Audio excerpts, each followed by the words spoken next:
मैंने पिछले 2 वर्षों में मैं होम्योपैथी की भी चिकित्सा करता हूं, तो बहुत सारे पेशेंट मुझे फोन करते हैं, राजीव भाई ये तो मैंने कुछ पेशेंट को खास कर कहा कि देखो भैया, आपको मैं कोई दवा नहीं दूंगा।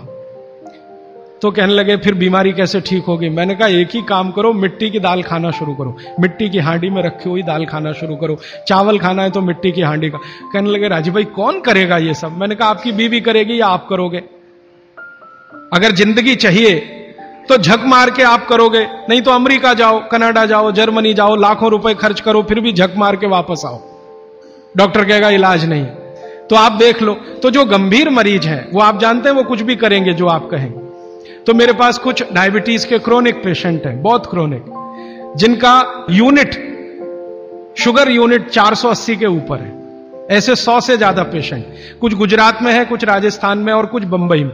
मैंने उनको कहा ध्यान से मिट्टी का बर्तन ले आओ और शुरू करो। अब बर्तन लाने में तकलीफ हुई तो कुम्हार को ढूंढना पड़ा, तो लेकिन मिल गया। वो 8 से 9 महीना हो गया नियमित रूप से मिट्टी की दाल और मिट्टी का चावल, माने हांडी की दाल और हांडी का चावल, हांडी की खिचड़ी नियमित रूप से खा रहे हैं। और अब तो उन्होंने मिट्टी का तवा भी ले आया अपने घर में रोटी बनाने के लिए।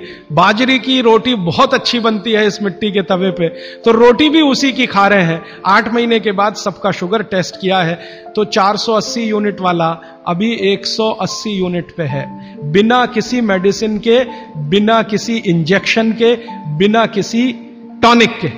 और होम्योपैथी की कोई दवा नहीं दी मैंने उनको। कुछ लोगों को ज्यादा परेशान थे, दवा भी दो दवा भी दो, उनको प्लेसिबो दे दिया। प्लेसिबो समझते हैं? खाली गोली, दवा नहीं डाली। तो पेशेंट को लग रहा है कि मैं दवा खा रहा हूं, दवा खा के अच्छा हो रहा हूं। मुझे मालूम है कि वो कोई दवा नहीं है, वो प्लेसिबो है, वो अच्छा हो रहा है उस मिट्टी की दाल खा के, मिट्टी का चावल खा के, मिट्टी की खिचड़ी खा के। रिजल्ट ये है। तब मैंने मान लिया कि बाघभट्ट सच में महान आदमी थे।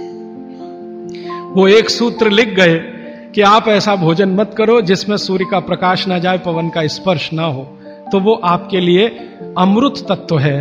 भोजन नहीं है, वो अमृत जैसा है।